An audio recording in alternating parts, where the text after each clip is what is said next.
नमस्कार छात्रों, आज हम सामाजिक विज्ञान 2024 हाई स्कूल का पेपर हल करेंगे। जैसे आप सबको पता है, पूर्णांक 70 नंबर का होता है। 3 घंटा 15 मिनट का पेपर होता है। इस प्रश्न पत्र के 2 खंड होते हैं, आखंड और पाखंड। आखंड होता है बहुविकल्पी प्रश्न जो कि 20 अंक का होता है, आपको मार्क करना है। उसके बाद आते हैं बाखंड। बाखंड होता है लिखित पेपर होता है और इसी में मानचित्र संबंधी 2 प्रश्न होते हैं।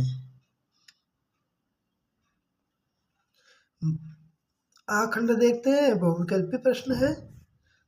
पहला प्रश्न है, विनया की संधि कब हुई? 1848, 1815, 1834, 1900। इसमें है पी सही।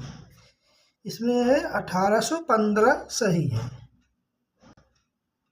आगे देखते हैं, हिंद स्वराज पुस्तक के लेखक कौन है? हिंद स्वराज पुस्तक के लेखक महात्मा गांधी हैं। रीडर पेस्ट का संबंध है मवेशी की बीमारी, मतलब जानवरों की बीमारी। गुमास्ता क्या है? गुमास्ता क्या है? बुनकर, कपड़ा व्यवसायी, वेतनभोगी कर्मचारी, ऊन बनाने वाले। इसमें कौन सही है? सी नंबर, वेतनभोगी सही है। गुलामगिरी पुस्तक के लेखक कौन है? तो गुलामगिरी पुस्तक के लेखक ज्योतिबा फुले हैं। श्रीलंका स्वतंत्र राष्ट्र कब बना? श्रीलंका स्वतंत्र राष्ट्र 1948 में बना था। भारत में लोकतांत्रिक विकेंद्रीकरण हेतु किया गया संवैधानिक प्रावधान है। महिलाओं का संसद में प्रतिनिधित्व, स्थानीय स्वशासी निकायों को संवैधानिक दर्जा तथा नियमित चुनाव, नगरपालिका को स्वतंत्रता, केंद्र तथा राज्य के कार्यों का विकेंद्रीकरण। इसमें 7 में क्या सही है? तो बी नंबर सही है। भारत में संविधान की दृष्टि से कौन सा कथन सही है? सनातन भारत का राजकीय धर्म है। अल्पसंख्यकों को उनकी संख्या के अनुरूप प्रतिनिधित्व, धर्म के आधार पर भेदभाव का अभाव, ईसाइयों को विशेषाधिकार। इसमें सही है सी नंबर, धर्म के आधार पर भेदभाव का अभाव।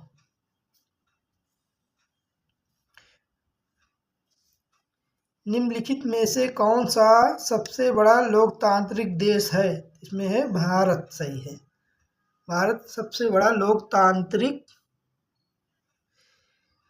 एक दलीय व्यवस्था बढ़ावा देती है। लोकतांत्रिक व्यवस्था को, अधिनायकवादी व्यवस्था को, कुलीन तंत्र को, राजतंत्र को।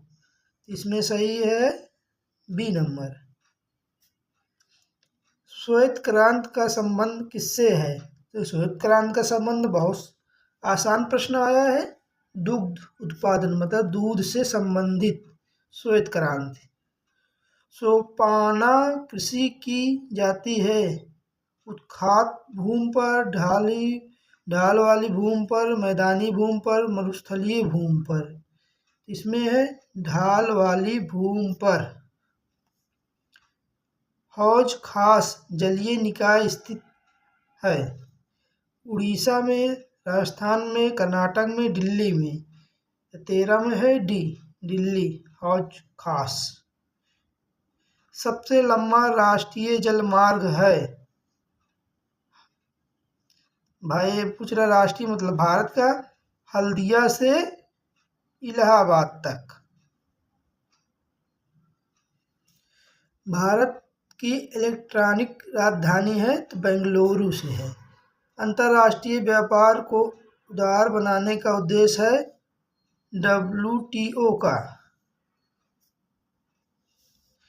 राष्ट्रीय उपभोक्ता दिवस कब मनाया जाता है? तो 24 दिसंबर को। वर्ष 2017-18 में द्वितीयक क्षेत्र में कितने प्रतिशत श्रम को रोजगार प्राप्त था? इसमें है डी नंबर, 25 सही है, 25%। वर्ष 2019 में भारत में जन्म के समय संभावित आयु कितनी थी? इसमें है 19 में ए नंबर 68.8 वर्ष। वर्ष 2012 में भारत के प्रति 1000 ग्रामीण परिवारों में कितने प्रतिशत परिवारों के साख का स्रोत व्यावसायिक बैंक थे? 33, 18, 25, 40। इसमें है 25% 2012 वाला डाटा में। आगे देखते हैं भागखंड, जो कि निम्नलिखित प्रश्नों के उत्तर प्रत्येक लगभग 80 शब्दों में दीजिए। प्रथम प्रश्न है आर्थिक महामंदी के 2 प्रमुख कारणों का उल्लेख कीजिए। इसमें 2 प्रश्न है, आपको एक करना है। यह है 4 नंबर का। आगे देखते हैं लोकतंत्र के किन्हीं 2 प्रमुख चुनौतियों का वर्णन कीजिए।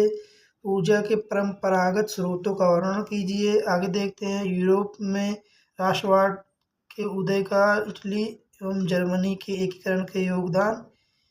भारतीय राष्ट्रीय आंदोलन में महात्मा गांधी द्वारा चलाए गए 3 प्रमुख आंदोलनों पर प्रकाश डालिए। ये 2024 का पेपर है, हाई स्कूल। आगे देखते हैं भारत की संघात्मक व्यवस्था की प्रमुख विशेषताओं का वर्णन कीजिए। इसी तरह आगे देखते हैं, पेपर बहुत इजी आया था 2018 का, और इस वर्ष भी पेपर इजी आएगा। आप सब तैयारी करते रहिए। देखिए इसमें आया मानचित्र भरने को, जो कि 2 प्रश्न आता है। प्रश्न संख्या 9A तथा 9B मानचित्र संबंधी है। इसमें 2 प्रश्न आते हैं। जैसे भारत वह जनपद जहाँ चौरी चौरा की घटना घटी, वह नगर जहाँ जलियांवाला बाग की घटना घटी, वह स्थान जहाँ महात्मा गांधी ने नमक कानून तोड़ा। इसी प्रकार आगे देखते हैं दिए गए भारत के मानचित्र में निम्नलिखित को दर्शाइए। इसको दर्शाना है मानचित्र में भारत के। आगे देखते इसको देखना है विशेष ध्यान से। केवल दृष्टिबाधित परीक्षार्थियों के लिए मानचित्रकार का वर्णन करना, जो मतलब दृष्टि संबंधी दोष है वही बच्चे इसको करेंगे, सामान्य बच्चों के लिए ये नहीं है।